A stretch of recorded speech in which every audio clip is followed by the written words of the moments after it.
I'm just going to say it, boys. This next halving cycle is going to be lit. What's up, everyone? Welcome to the Crypto Mining Show, your one-stop shop for all cryptocurrency news from the perspective of a cryptocurrency miner. I go by Blind Run on the internet and Matthew in real life, and I'm happy to be alive and talking about cryptocurrency and specifically mining today. It's great to see everything come to fruition that we have been chatting about for so long. Some of it's a little scary, some of it's obviously awesome, and just depending on your perspective, I mean, like I've said before, regardless of what you believe or what you want to happen, you are going to get dragged kicking and screaming, even if you refuse to move off of cash into the digital transformation of finance. And that is coming true. Maybe we're just manifesting it. I don't really know. Life is crazy. But we clearly had a bunch of collapses of banks that a lot of people were telling me was going to cause a collapse of cryptocurrency. And it has clearly, with the weekend, done the exact opposite, despite pretty much all the attacks being directly aimed towards banks that were crypto friendly as well, which is really interesting. So we're going to have to talk today about that, right? But we're also going to be talking about the Bitcoin bears facing a $440 million loss.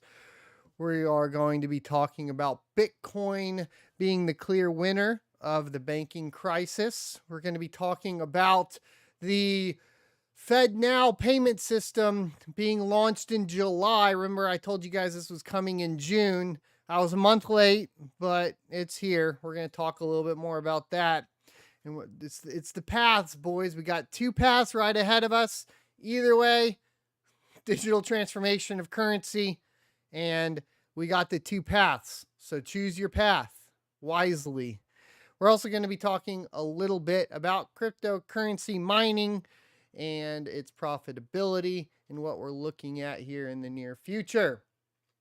Let's go ahead and get into it right after a word from today's sponsor. Today's sponsor is myself. I recently launched a crypto mining e-course at sonofatech.com, and it includes 9 steps to cover when you decide to start your crypto mining journey. This is specifically pertaining to 2023 crypto mining profits and taking advantage of the down market to achieve skyrocketing growth as we move into the next halving of Bitcoin. You'll learn buying mining equipment in a bear market, using outside investment to speculative mine, begin mining once profit is established, sell mine crypto to pay for electricity, hold and prep for the bull run, sell at the top of the bull market, sell mining equipment at the top of the bull market, and begin investing in land and power so that you can bring in outside investors to utilize excess resources. Thanks everybody for your support, and I hope you enjoy the course. Let me know what you think of it in the comment section below. And welcome back. So everybody go ahead and check that out. A couple things changing with the Ecourse. We are going to be adding a month free of locals with the purchase of the Ecourse for new Ecourse purchases. I'll be talking on locals about some benefits for being a locals member, on discounts hopefully here on the Ecourse. And then there's going to be some additional perks added. So we do have, of course, the Bitcoin halving upsell, and then coming soon is going to also be one-on-ones. So you'll be able to schedule one-on-ones with me as through the Ecourse. So stay tuned for that. I'll be posting about that when it launches, but definitely excited to have gotten this launched, and I put a lot of work into it. So I hope some of you all find it helpful. And in addition to that, I just want to remind you guys, we do have the locals spun up. Lots of good stuff happening here all the time. And the best part about it really is that we have a good community, right? Like I just found out here that we have Ravencoin deposits now available on crypto.com, thanks to Xavier and Javier, probably. There we go. And so thanks to him, we are aware of this, so we're going to be able to report on it in the show. lots of other premium posts and so on from other users. So if you want to become a member over there or a supporter, I'm trying to hit the goal of 500 new supporters. If we hit that goal, I do get a bonus from Locals because I do have a partnership with Locals, and that is where our stream will be after the stream over here today. We're going to be checking out the new Diablo 4 beta. So if you like video games and you want to check that out, you can come on over there. We also post exclusive videos over there. We already have a couple out this week. So there's more content on Locals. It is $5 if you want to go ahead and support me over there. Now, speaking of Raven Coin, it's up 10%. It's looking pretty bullish. And as a GPU miner, it's super awesome to see support for deposits on crypto.com. So this is the only GPU mineable coin that has direct deposits on crypto.com, right? There are deposits for Ethereum Classic, but that's not GPU only. There is deposits for Flux, but only on the Binance Smart Chain. So you have to do that weird swap to Binance, waste a bunch of freaking fees, and then send it over. And it's really annoying. Straight deposits for Raven Coin is super bullish, in my opinion, to crypto.com, because that means we can start paying our dang power bills. Really easy with the crypto.com card. You can check out with the affiliate down in the description below. They are no longer a sponsor of the channel, but I do get a kickback if you utilize the link. So there is that. And I'm super excited to see that. Let's go ahead and get some of the little bit news out of the way. We have a mainnet date change for Ironfish, and Ironfish was supposed to release this last week, and unfortunately it's been delayed. So they said that they have a important mainnet update. They're going to be delaying to April 20th, 2023. I already put out the node guide, so if you want to learn to build a node, those addresses that you're generating right now for the tests on the testnet node will be transferred over to mainnet. That means that you can be prepared with a wallet address, and then when it launches, I'll go through the update process and show you guys the update. I talked to the team. They had a couple vulnerabilities they really wanted to get patched out before the release and make sure it was ready. So a delay is what happened. I stand by delaying if there's bugs going on in the system that they need to get sorted. Some of the interesting things really about Ironfish that I'm kind of hoping on, right, is one, they had an incentivized testnet. I did participate in that, so I will get the airdrop. It is a KYC airdrop. I talked to them about the KYC airdrop. Let's just kind of get that out of the way. It's for US users only, and that is because airdrops, to be legal in the US, have to be basically KYC'd. So my recommendation, if you participated in the testnets, okay, is to build 2 nodes, okay? You're going to build one node with your airdrop coins, and you're going to build a second node that's not attached to KYC for your mining node, okay? So 2 nodes. And the reason why this is going to be important too is don't send the KYC'd Ironfish out to your mining wallet, because then you're just going to attach it, and then what's the point? Just send it directly to an exchange whenever you're ready to sell it. Just take that wallet, lock the airdrop wallet away, send it to a KYC'd US legal exchange, and exchange it out that way. Leave everything else off of it. There will never be KYC on the mining process. I already clarified that with them. And after the launch, we will be having an interview with the founder. So stay tuned for that. They say that our mission has always been to create the strongest privacy layer 1 possible, and have put our code base through rigorous tests. In this process, we found a bug that needs to be fixed before we can launch mainnet. We appreciate your support and patience while we resolve the issue. This delay also means testnet participants will have more time to complete KYC. Please see the information below for that's the incentivized testnet rewards. Here's the other thing that I wanted to bring up. If you're having KYC problems, like, I understand that there's like some FUD surrounding that. People are getting frustrated with it. The KYC application they use is the KYC that I've personally deployed for pretty much every single medical client I've ever had. And so it's kind of funny because all of that is very end user. Take a clear picture with your phone, and it usually goes through right away. I've done so many support ticket calls for this particular application. They're using the same one. I get it. I get the frustration, but that is not a failure of Ironfish. That's, in my humble opinion, as an IT guy that deployed that exact software, an end user issue. On top of that, the only other thing that I'm really looking forward to on Ironfish is its implementation of SSL for Web3. Hopefully we'll get to see what that looks like. That's really what I'm looking forward to once that starts rolling out. So I expect Ironfish will be the most competitive day one launch of a mineable cryptocurrency, because there have been so many people that have participated in the incentivized testnets, and there are people that are definitely prepared. Plus, we already have support for it on a pretty large miner with SRB miners. So if you're expecting that you're going to get into this and pull a kaspa, a day one kaspa mining type situation where you come out of it like a bandit, I'd kind of bring those expectations down. I don't think that's what's going to happen here. However, I do think you do need to play with it. Blake 3, though, is the algorithm that it will be launching on. They will fork off of Blake 3 with FPGAs and ASICs. They intend to keep it GPU. What that means, though, for you right now, if you want to test it and test your hash rates out, you can mine Alephium. And if you're mining Alephium successfully right now, you should be able to mine this pretty easily right out of the bat with the same settings. That does mean dual mining is going to be possible on Ironfish.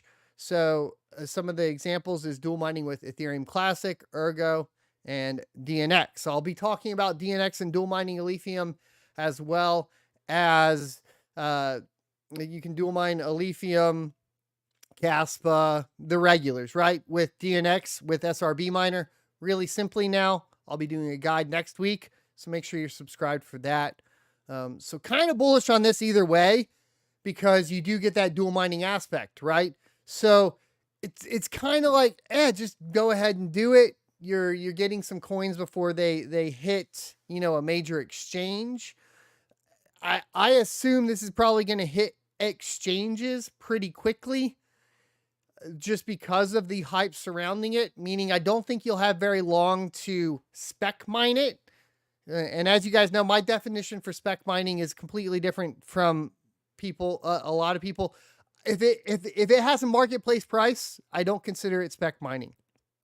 I get it. You can say, well, I'm speculative mining in the anticipation of it going up. And it's like, yeah, that's cool. But really, spec mining is not knowing what the listing price is going to be when it launches. That's my humble opinion. Okay.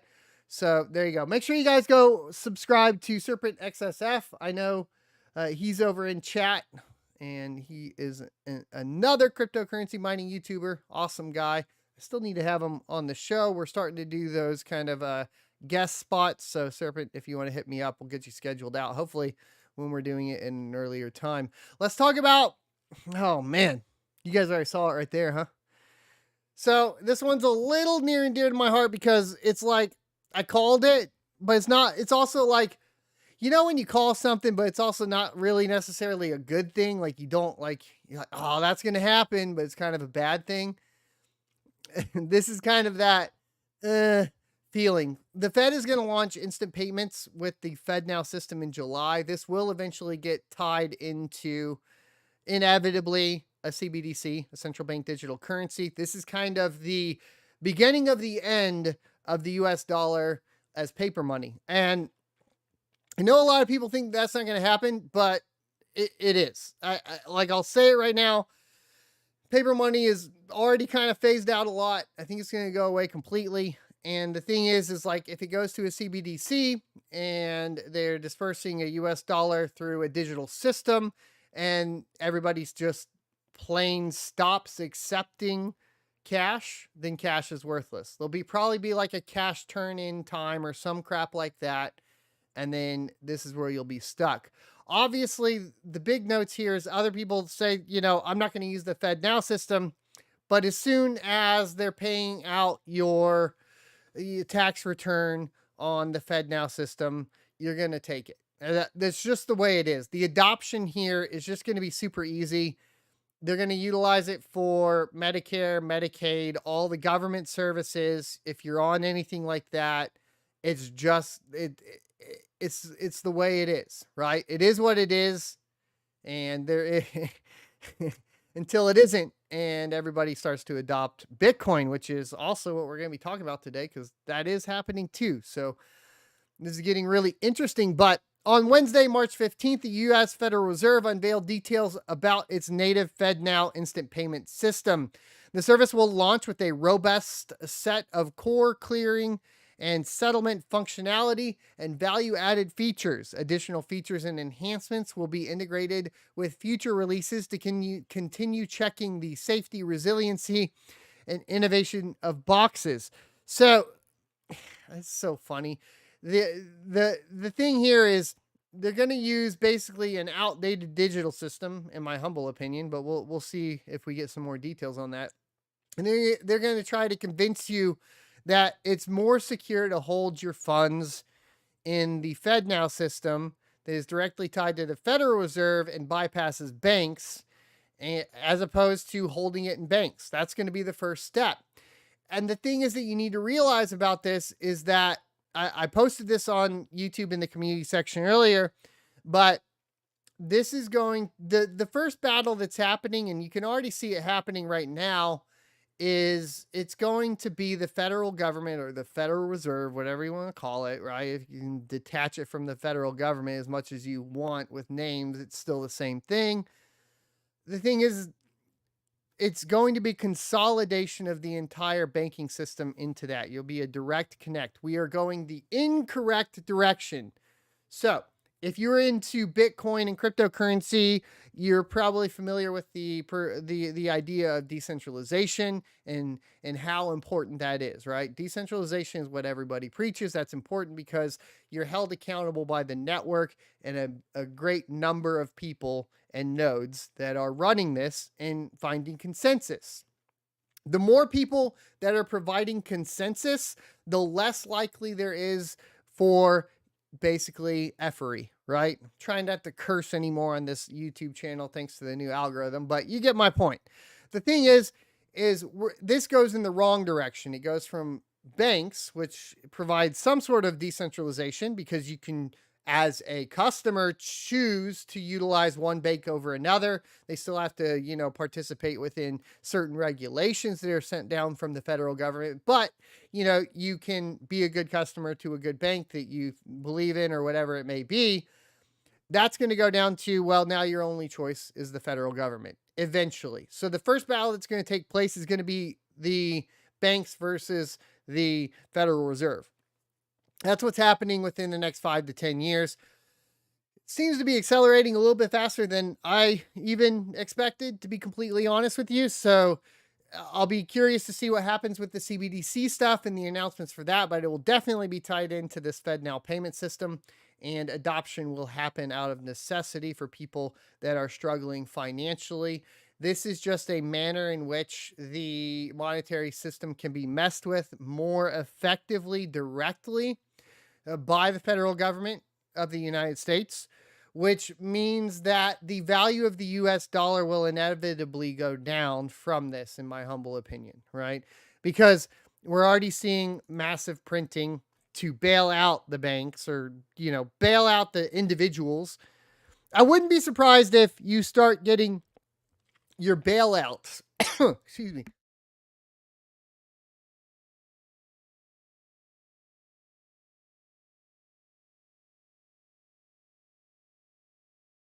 I wouldn't be surprised if you get your bailouts or your reimbursements from the failed banks through the FedNow system in the future as well.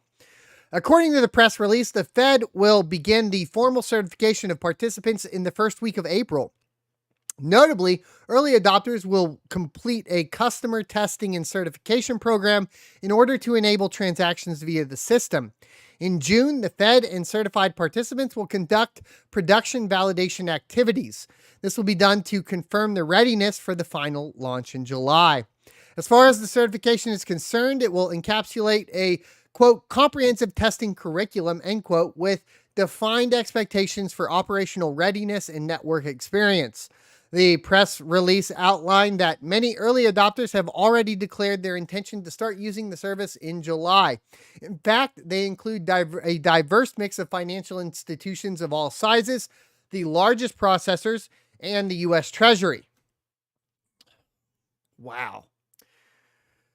Ken Montgomery, Montgomery, the first vice president of the Federal Reserve Bank of Boston and FedNow program executive, said we couldn't be more excited about the forthcoming FedNow launch, which will enable every participating financial institution, the smallest to the largest, and from all corners of the country, to offer a modern instant payment solution. I'm sorry, Mr. Montgomery, but we already have one, and it's called cryptocurrency, and the people run it. We don't need your FedNow payment system. We already got a system that we're trying to adopt. Seems to be getting adopted more the more you mess with the banks and do stuff like this. So fair warning. Furthermore, he urged the financial institutions, to partners to move full steam ahead with preparations to join the FedNow service. Montgomery also went on to indicate the availability of the service is only the beginning. According to him, growing the network of participating financial institutions will be the key for it to thrive. And this is where the battle takes place, right? If they start replacing it, the banks that participate in federal credit unions that participate, well, that's one thing. The ones that don't, well, maybe we see them go. Maybe we're already seeing that culling now. And that's the true reason behind these 186 banks that are similar to SVB, the odd closure of the Signature Bank, and so on. Commenting on the leading edge payment system, Tom Barkin, president of the Federal Reserve Bank of Richmond and FedNow program executive sponsor, said, the launch reflects an important milestone in the journey to help financial institutions serve customer needs for instant payments to better support nearly every aspect of our economy. Our economy, referring to the Fed's economy, not to the people's economy. Remember what happens here, too, is there becomes a restriction between what the institutions have access to and what the people have access to. And the problem is this gets really awkward really, really quickly, especially when we already start to look at like Venezuela and Argentina.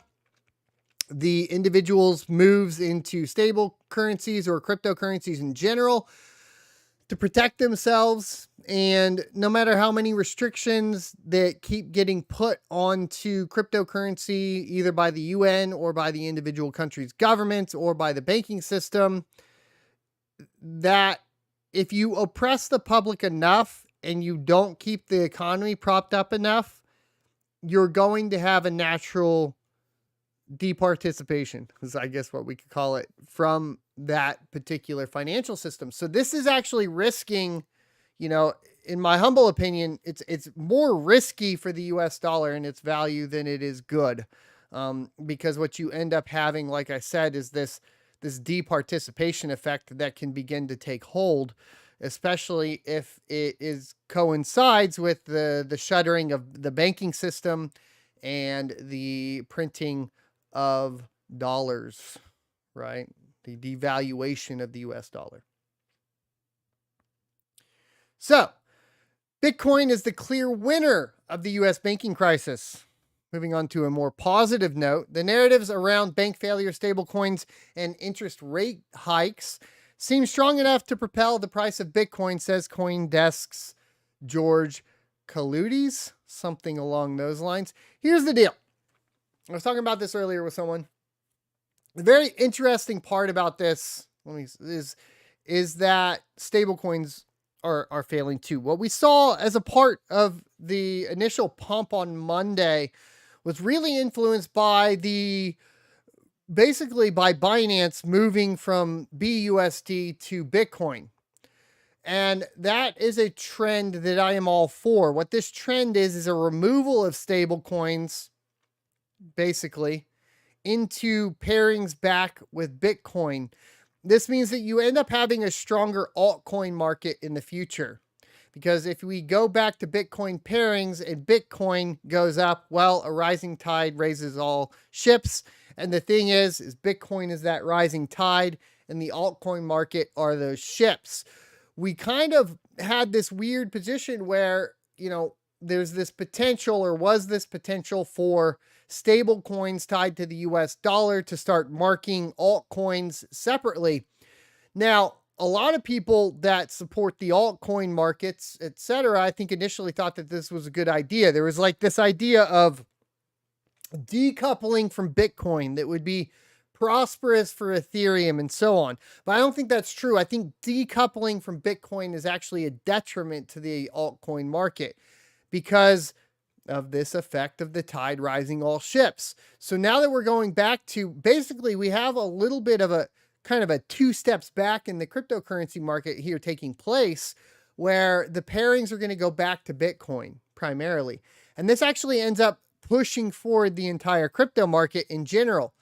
Because if people are dumping out of banks and into Bitcoin, and all the altcoins are paired to Bitcoin and not to the US dollar, and the US dollar is overprinted and loses more value, and Bitcoin is, well, at its current rate, still printing the exact same amount with a reduction coming up in April of 2024, we're going to see a push up of the entire market as opposed to just Bitcoin. So this can be positive in my humble opinion.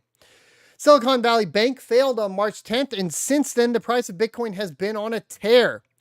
In the early hours of March 10th, Bitcoin was trading at around 19,600.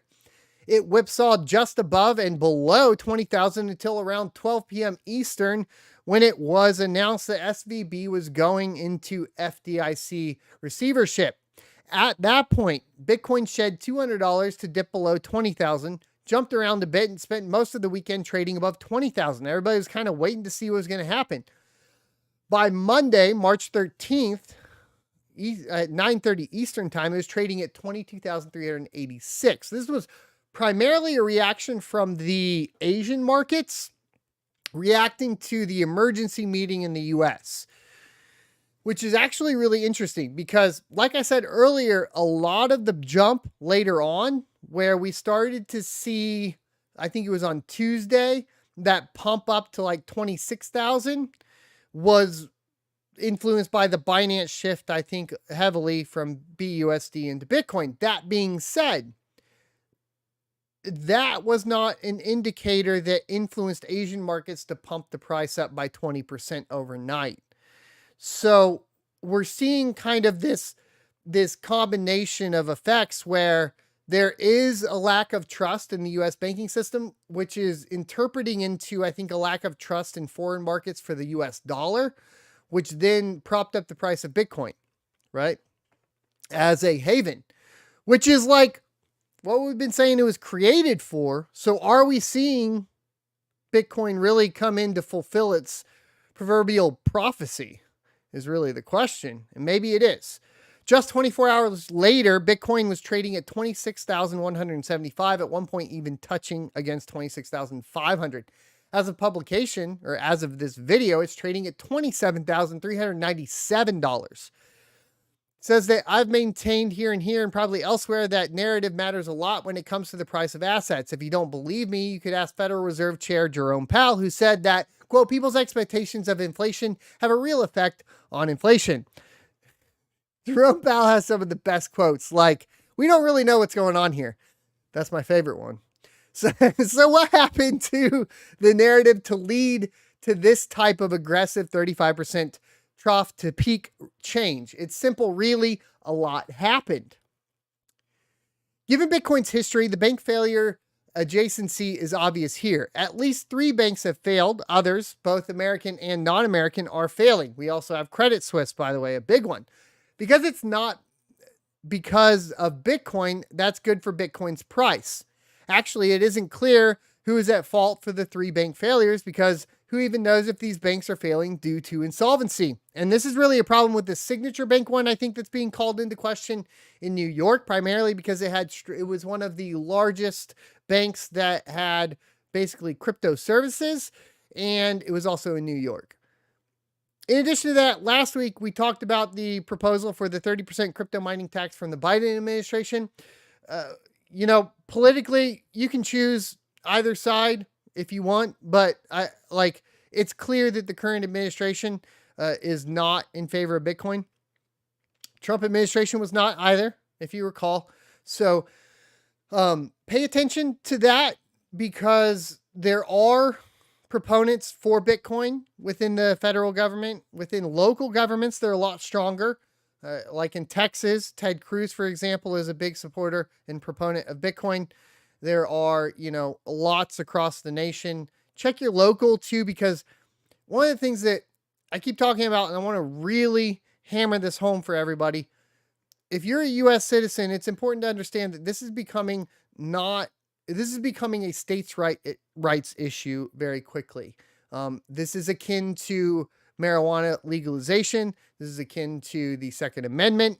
This is akin to all of those types of issues, which means that if you are a proponent of Bitcoin, you need to pay attention to your state's regulations and decide if that is, a state that you want to stay in. You could try to vote with your vote if you want, or you could just vote with your presence and your tax dollars and move to another location. That's another thing. And you should be looking at and planning that ahead now, because it's coming, right? And initially, I think what you're going to see is a little bit of the federal government overreach, once again, probably akin to the overreach during the cypherpunk days, the early cypherpunk days in the 90s, when they shut down, Stephen Jackson games, that sort of thing, for participating in encrypted email. There will be some examples, right? Texas, had its protections for Stephen Jackson games. It didn't matter. There was federal overreach, and that will happen again. There's going to be some people that they make examples out of at this time. And then I think eventually it becomes so ubiquitous, like, for example, the marijuana issue, to where they're just kind of forced to give up, because if everybody adopts it, you can't put everybody in jail, right? You can't make examples of everybody. You can make examples of a few and try to scare the public, but do not fold to fear in this. This is a lot more about the future for your children, in my humble opinion, than it is necessarily just about and future generations, right? This is for posterity. This is for our livelihoods. This is not just about Bitcoin number go up, because it doesn't matter how high Bitcoin goes up in terms of the US dollar if the US dollar isn't worth anything. Okay. That's just fact. Sure, SVB failed to do an old-fashioned bank run that was spurred on due to apparent weakness, or to an old-fashioned bank run due to its apparent weakness on its balance sheet because of poor duration risk management. And yes, Silvergate was running into some issues. It had to take an FHLB loan. Excuse me. I shouldn't have drank a soda. But its eventual winding down was reportedly voluntary. And then we have Signature Bank, where even the regulators can't figure out if the bank was shut down because of crypto or because of a crisis of confidence in leadership. Quotes, that's really important, because I'll tell you, it was probably because of crypto. This isn't dissimilar from restricting access to the US dollar from banks in Venezuela or banks in Argentina. This isn't any different than that. It's just now we're talking about restriction of banks in the US from cryptocurrency. This is really kind of an interesting comparison that we can make, because the good news is that we've seen this before. So we can start to make those correlations and start to really draw out that conspiracy theory map to make, I think, what you could say beyond a reasonable doubt that this is definitely a possibility for the future that we're moving into.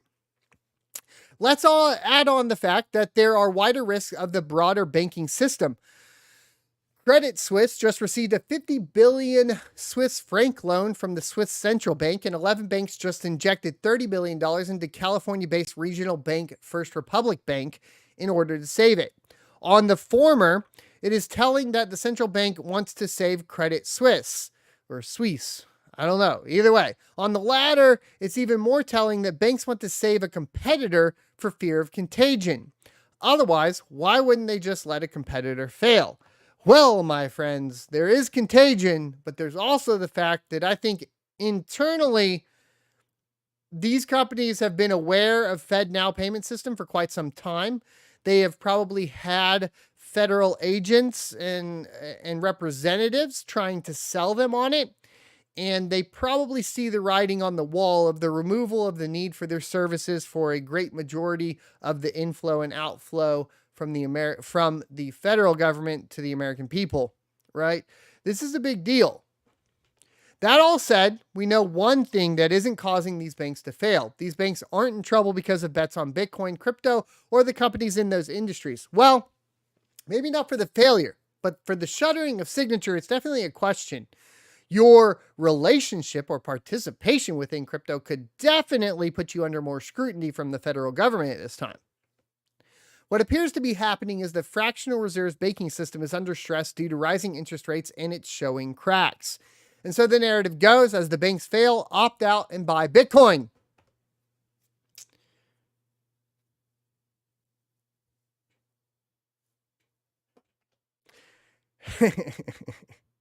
That narrative is strong enough to propel the price.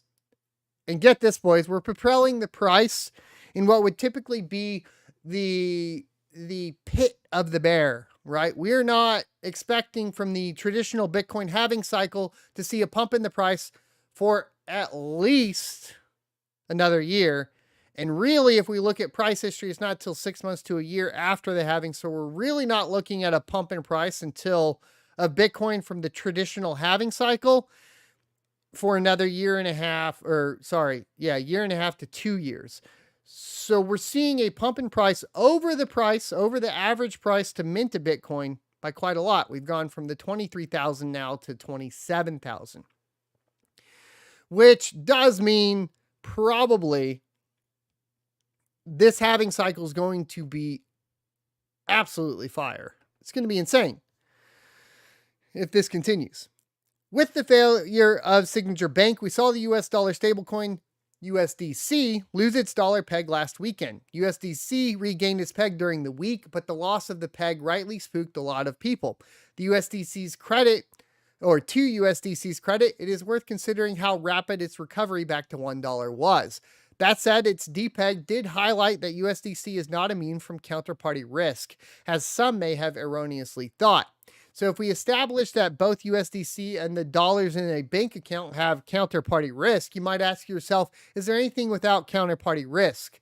And the article goes on to say, well, yes, there's Bitcoin. So this is really what we're talking about. I said at the beginning, we're moving away from Bitcoin equals $27,000 to 1 Bitcoin equals 1 Bitcoin.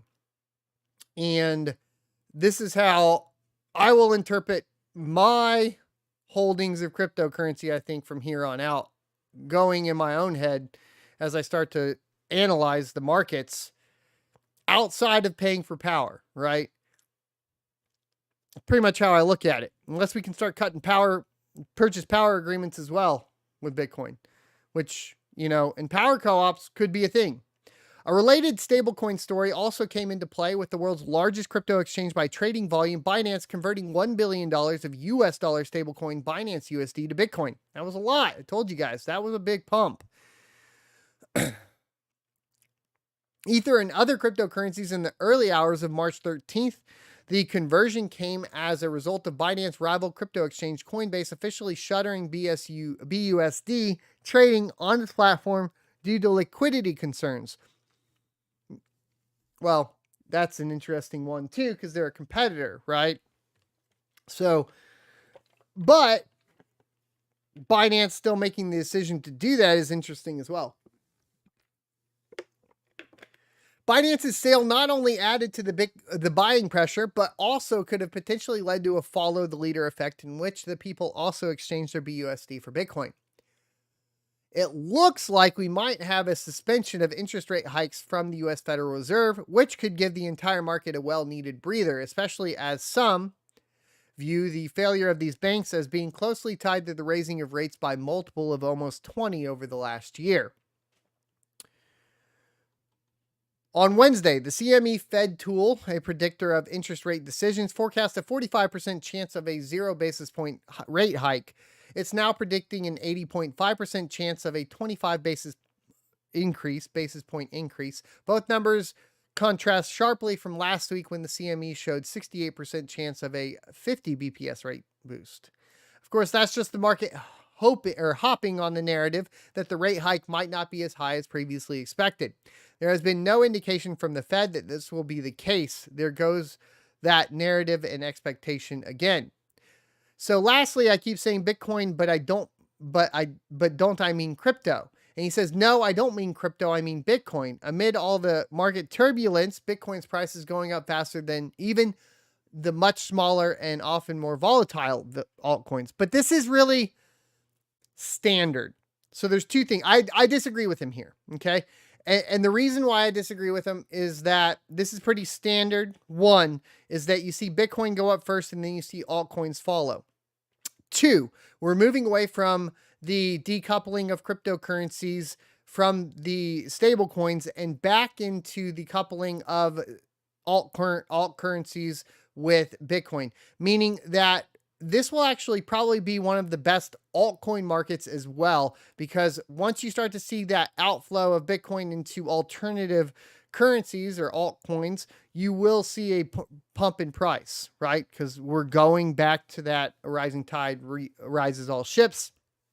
And then once you see that pump, then you'll start to see the FOMO into the altcoin market, right? So if you see, for example, we could take any of them, kaspa or Ravencoin or whatever, you see that outflow from Bitcoin into kaspa, let's just say, and then you get this retail interest that all of a sudden is like, why is this coin pumping? And then you get this kind of FOMO in from retail without even understanding the currency. It could even be Shiba Inu or whatever, right? Shiba Inu has some other issues going on, but for example, it could be literally anything, just because these people aren't paying attention to what's actually a good currency and not. They're just paying attention to whatever the chart says. So because of these two things, though, this isn't any different from any other cycle between Bitcoin and altcoins, and we're moving back away from stable coins and going more towards a coupling with Bitcoin. I see altcoins definitely playing a huge part here. So in all, there's systemic global bank risk. Stablecoins and crypto prove they need those banks to be stable. And amid all the general angst, the Federal Reserve may be pulling back on rate hikes. All that has added up to Bitcoin swinging up massively over the last week. That it continues is anybody's guess. To be sure, uncertainty is never cause for celebration because of its potential negative consequences on people's lives. But for the time being, Bitcoin, with its fixed issuance at the time of monetary expansion, looks like a way to opt out of this most recent crisis. Maybe it is. And here's the thing. This is what we've all been expecting from Bitcoin, because this is the reason it was originally created after the 2008 financial crisis. Pain has to be felt for Bitcoin to be adopted in this manner. And I know that's very uncomfortable, because there is this cause for celebration for something new, a new way forward, this new monetary system where we could move into cryptocurrency or Bitcoin, and we could opt out from federal governments and banks. However, there's no way that actually happens without some sort of pain and negative impact. Because if the system is working perfectly, there's no reason to change it. So the system has to prove that it doesn't work for people to change. And with the system proving that it doesn't work, there will be a lot of upheaval. That's just the way it is. So when people talk about Bitcoin, and it's kind of like in the past, it's been that tie to the US dollar, and there's kind of this hype surrounding it. And, oh, this is the new payment system. And, well, you know, if everybody's doing well and they're utilizing the US dollar and that seems to be working, there's no need to move to anything else. So this is inevitable. It's inevitable that for Bitcoin to actually be ubiquitous, the rest of the system has to fail. And for the rest of the system to fail, things can't be going good, right? The entire point of Bitcoin was to help protect the individuals that participate within it from an economic crisis. Will that actually prove out to be true in this particular case right now? Maybe, maybe not, but it sure is looking like it's showing signals of being that haven. And a lot of people are adopting that idea. And the narrative there is important. He does talk about that narrative being important. That narrative is important because the narrative of Bitcoin from the very get-go was to protect from this exact situation. And then this situation happens. And then people actually see Bitcoin starting to show signs of actually holding true to that narrative. That could cause an absolute insane parabolic move and shift into a completely new economic system. Right? Let's go ahead and talk about SRB Miner Multi version 2.2.2. And this one just released a couple days ago, and I am on top of it already. We've released a video for you guys to check out, I think this morning, configuring it on NVIDIA GPUs. And that is because they finally did fix the issue they had with 2.2.1, where the NVIDIA GPUs had a spike in CPU hash rate. And the NVIDIA GPUs had a spike in CPU usage. Excuse me there. We had reviewed that a little bit earlier. That's been solved now. So if you have octominers or low-level CPUs on your mining rigs, you can mine with the NVIDIA GPUs. There is a 10% hit. So for example, my 3090s are between like 880 and 900 as opposed to the 1000. That's kind of the hit and the trade-off you take. If you have a better CPU, test it out. You can also individually set GPUs to utilize the Dynex CPU proof of work. So you can move like 1 or 2 GPUs over to the CPU if the CPU can handle it, or 3 or however many you can handle. And it can mine at full hash rate on those while it mines at like not full hash rate on the other ones. So that's kind of like what you can expect from that. I still have a lot of testing to do with it. Right now, I've just left them all on non-CPU because I have very low-end CPUs in the Octo miners, but we'll get to testing that more. I have a few i5s and i7s to get installed. We'll also be doing guides on swapping out the CPUs on both the X8 as well as the X12. They also have an increased value of auto intensity, a little bit under the Linux OS for algorithm Dynex, and some minor bug fixes. This is the only minor release really at this point. SRB Miner is killing it. We also, we'll give the shout outs to LOL Miner as well as BZ Miner. SRB Miner seems to be adding everything way ahead of time, right? So they already have support for Ironfish. They are the first to adopt Dynex.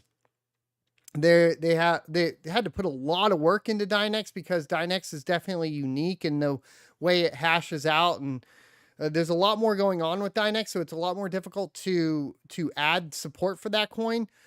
In fact, you probably won't see a ton of miners adopt adding support for it just because of the difficulty. So I do know they have their own miner, Dynex Solve or whatever. That still needs NVIDIA support, so there's that. All right.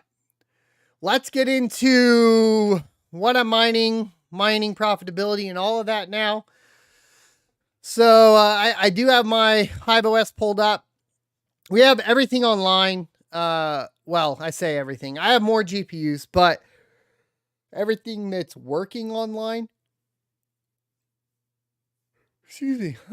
There we go. All right. So I have all my NVIDIA GPUs on kaspa and all of my AMD GPUs on Dynex. That seems to be the best efficiency. I did play around with dual mining kaspa and DNX.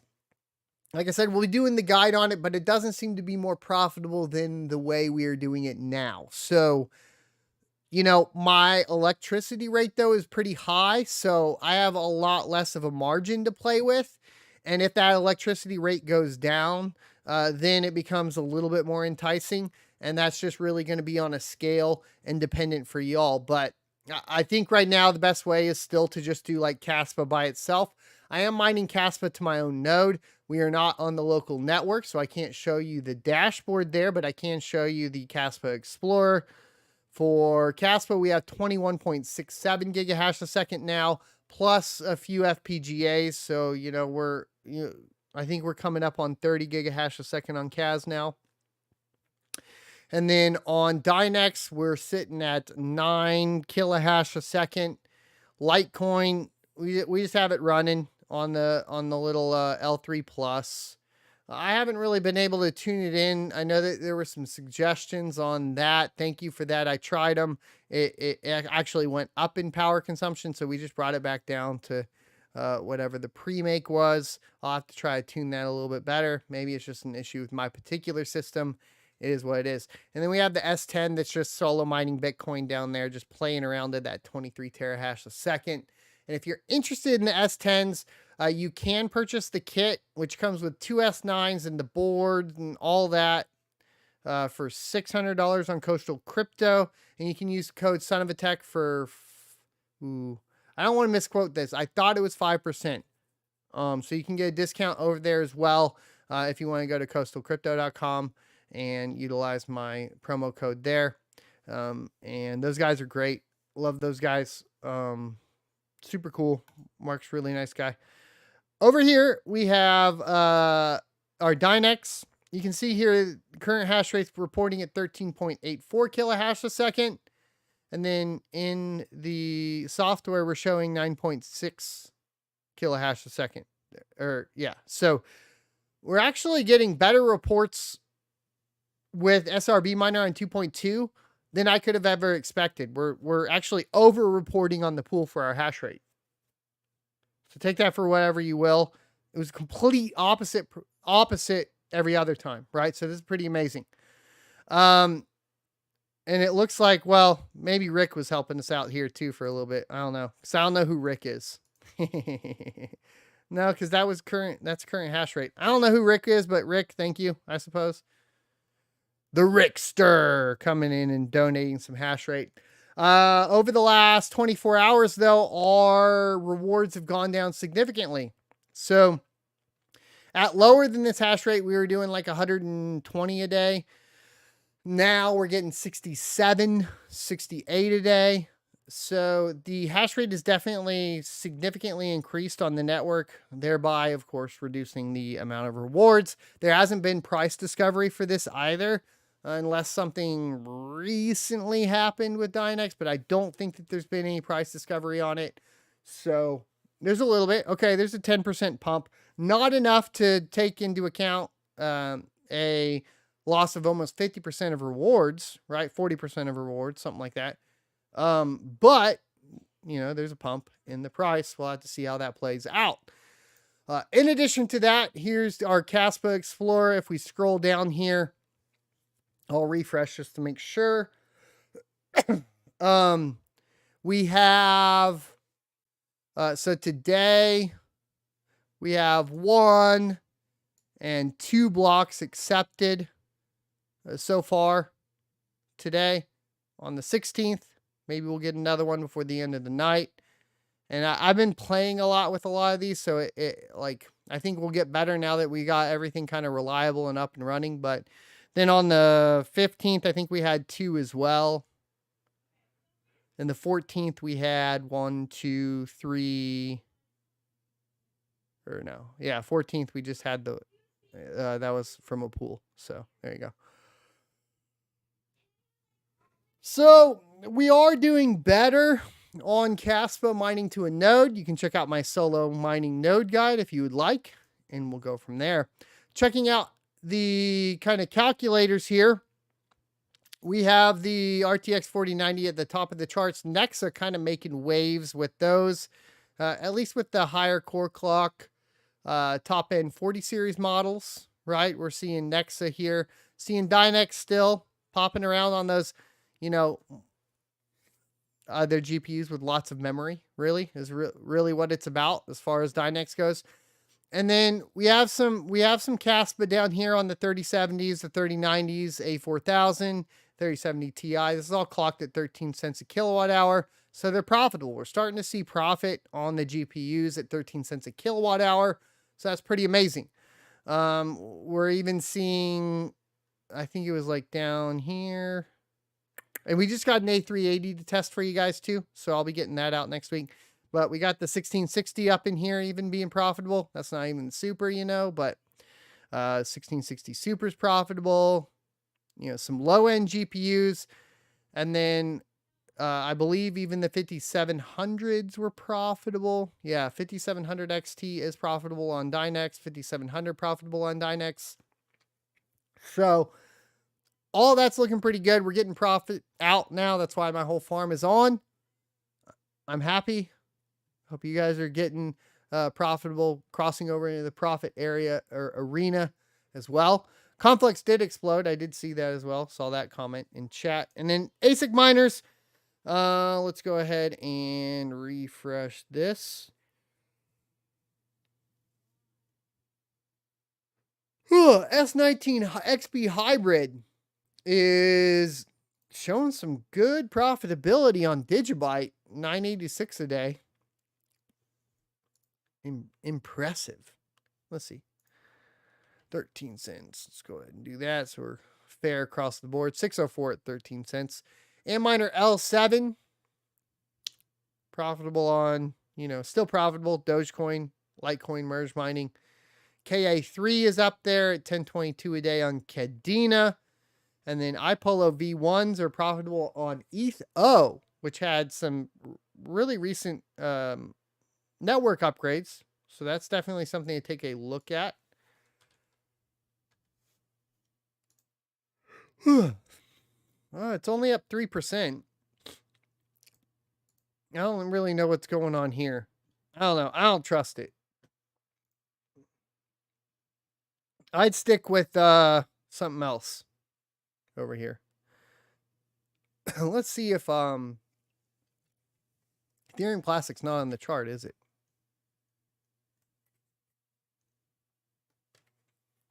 Easily W. Ethereum Fair and Ethereum Proof of Work showing more profitable. Anyways, something to look at. iPolo G1 is actually losing money. The handshake miner is making $5.95 a day. HS3. And if you want, guys, you can go either purchase any of these from bt-miners.com or Coastal Crypto Mining. You can use my promo code for a discount on either one of those websites. Help support me. I'd appreciate it. Let's go ahead and get into questions and answers for the day. Remember, super chats are never required, always appreciated, and first to be answered because they're the easiest to read. In addition to that, tagging at Blind Run will highlight the message orange, making it easier for me to read once again. So there you go. Make it easy for me to read, and I'll be able to answer it better. Good news is like we got, you know, it's not as bad as it used to be. Tactics says, at Attack, hey man, hope you're well. I am well. Thank you for stopping by. Mr. Uwe, thanks for the $5 super chat. Says, finally, I can donate to you live. Going out to eat, though. Try to listen. Thanks for the streams and knowledge. Have a good dinner, my good sir.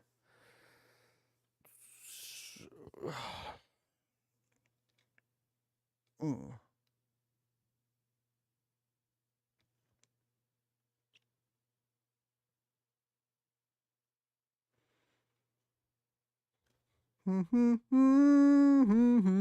if there's no questions, then we'll just go ahead and get the stream wrapped up and head on over to Locals to go ahead and stream some Diablo 4. Tap that. Way too fast for you, says S7Tech. Am I blind or can we no longer mine Sia coin on F2 pool anymore? Interesting. Let me go check. I didn't think I was on F2 pool.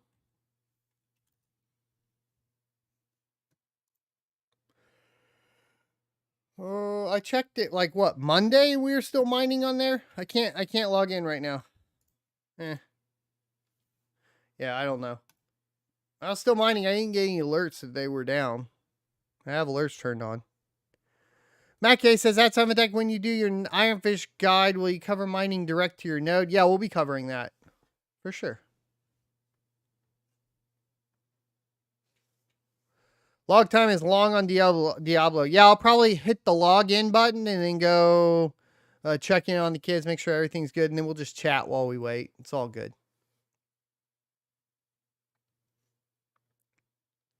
Coin is missing, but the pool's still up, huh? Weird. I don't know. I'll get logged in later, or if I get an alert, I'll post it on Twitter and locals.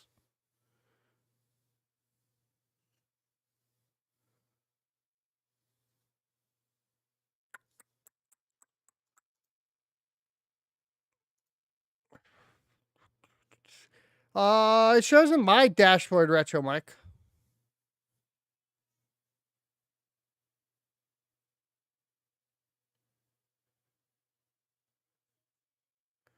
Hey, Todd, thank you. Glad you're enjoying the show. Jesse says, Ask Tech, are you doing any CPU mining?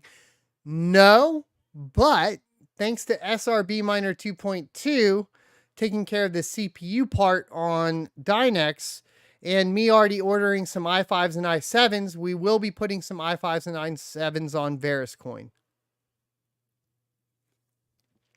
ET, thanks for the $2 super chat. Says, sup, man? Thanks for the compiled info. For sure, my man. And thank you for the $2 super chat. Hope you're having a good evening. I don't even know my SIA address. But SIA coin is there in the wallet. So, there you go. It's definitely supported still.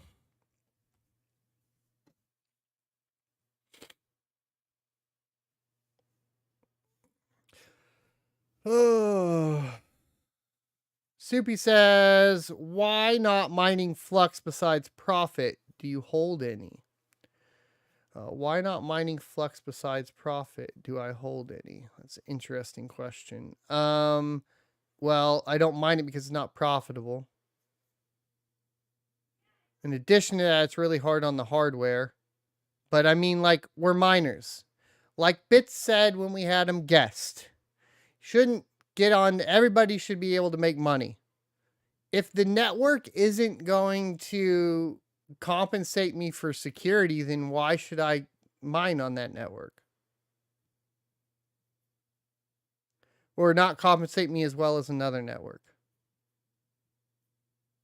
That just doesn't seem logical. Vunik, thanks for the $10 super chat. Says, cheer for the solid content. Keep up the grind. Thank you, good sir, for the super chat. And I will keep up the grind. We're going to keep going.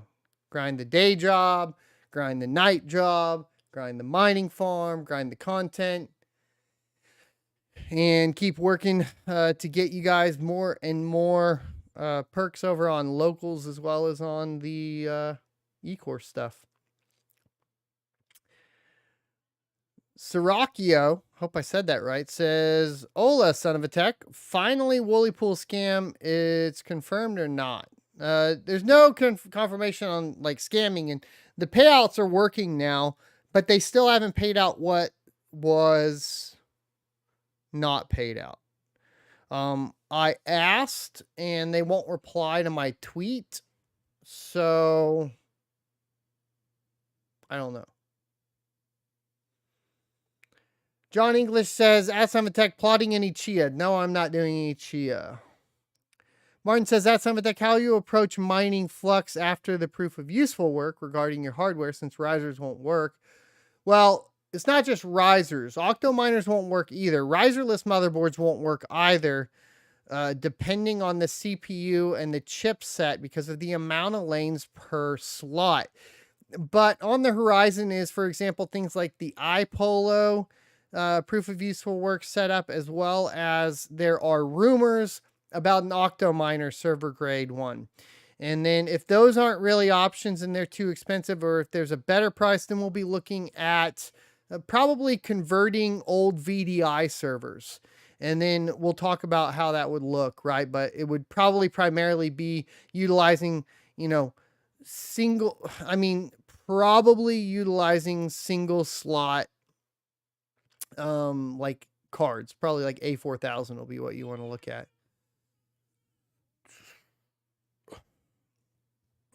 Macabra says, that's something I just want to say thank you. I learned about kaspa and spec minded back in the day. All thanks to the community and post on YouTube. Hell yeah, man.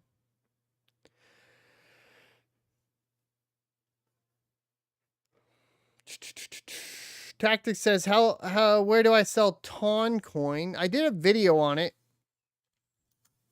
It's been a while. Because I liquidated all my Ton coin. Oh, selling. Son of a tech. Let me see if I still got that video up here. Yeah, cashing out. Oh, cashing out Ton coin. Got it right here for you. That was a little loud. Ears blasted.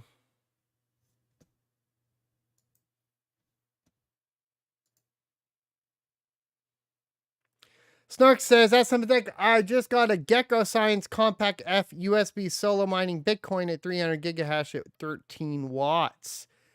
Ticket to the big leagues, Bitcoin mining. Here we go. Good luck, good sir.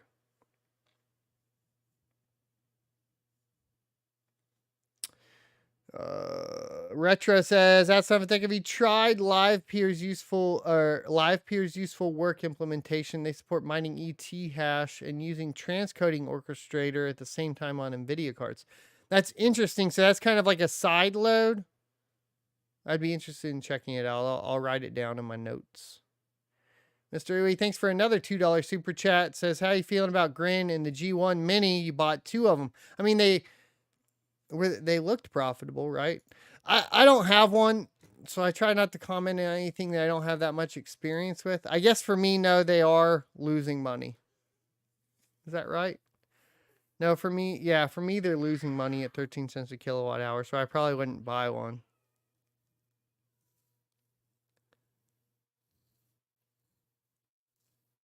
Welcome to Stream Leddock. Team JFK says, at Summit back to Flux proof of work. Would the Octominer work with a single slot GPU such as an A4000? No, because it has nothing to do with that.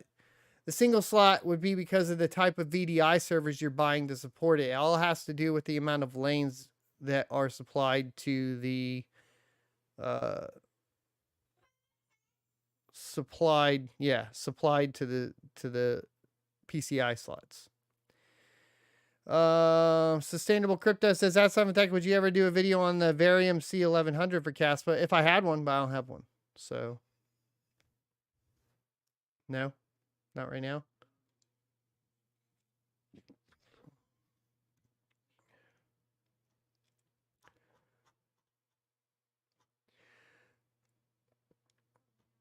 All right, ladies and gentlemen, boys and girls, I'm going to call it a night over here. And we are going to get rolling over on locals here in just a bit. So I'm going to hit the go live over there, but I'm not going to be live yet. I am going to go chit chat with the kiddos and kind of go from there.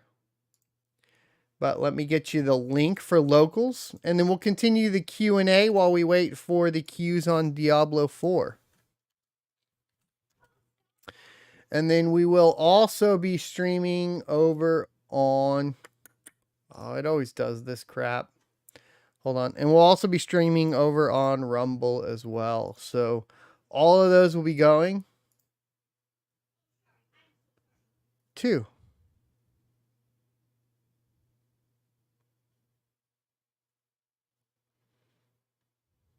Always late, Leddock. Well, you can come hang out late because we're going to stream late. So you'll be good.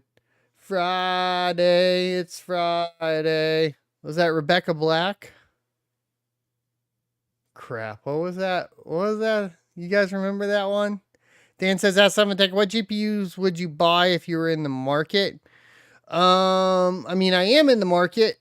I'm waiting to test this A380. But I will probably be going Intel either way. Probably going with the A750s is what I'm leaning towards. We'll probably build out one A750 rig here in the near future.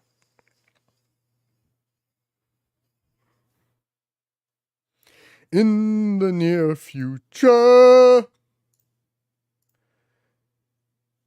In the near future. Stream a son of a tech, please. I have exclusive rights to stream my content. Reload the page and try again. Oh, you bastards. They tricked me, boys. They tricked me. I'm trying to get you the locals link, but it got grumpy with me. I don't know. What are you gonna do, right?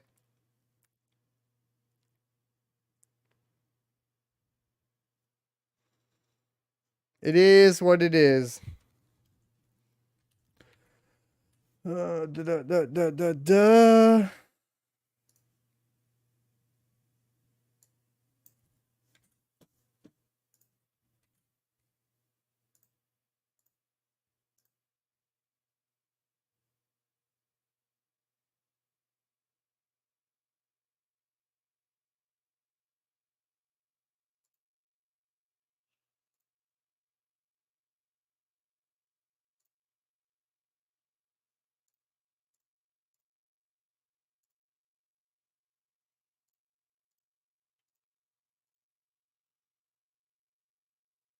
Almost done. Snark says, that's something like I was reading. The A770 has 560-bit bus instead of the 512. Yeah, price performance would still be not that good. Even like a 560 bus isn't really going to pump you up enough on Ergo. Plus, then you're also dealing with more power for the core, right?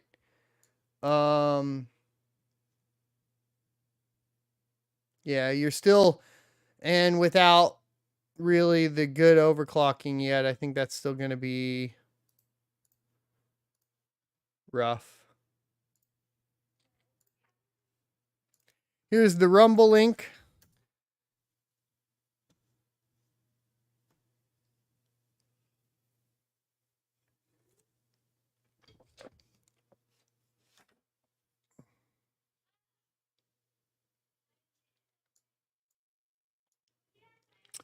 And I will see you guys over on Rumble and locals in just a bit. Go get everybody hanging out. Yeah, FedNow we talked about earlier. You can go check out the rest of that over there. Thanks everybody for watching. Hit the like, comment, subscribe down below. And I'll see you.